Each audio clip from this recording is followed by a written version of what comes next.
nationale ukuvuga ngo umutoza wacu ntacyo tumutoje gushinga ubwo yakinisha abakinnyi dufite match ziri imbere za shampiyona ni ukuvuga ngo uko yakinisha abakinnyi nta kundi ni kuriya aho abandi bakinnyi bariya bose atabanjemo dufite match ya shampiyona iri imbere kandi kira kwishyura Gasogi ntabwo ari ikipe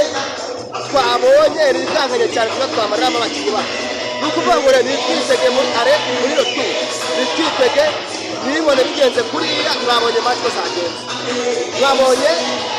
umuzamu ku bamushoka twabonye imipira ibiri Jacob yinjiyemo imipira y'umupira ateyemo agatera inyuma ntabwo ari ukuvuga ngo nubwo agiye abasimbura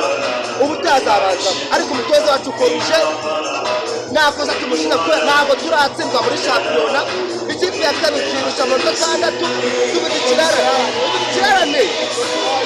cyo adresse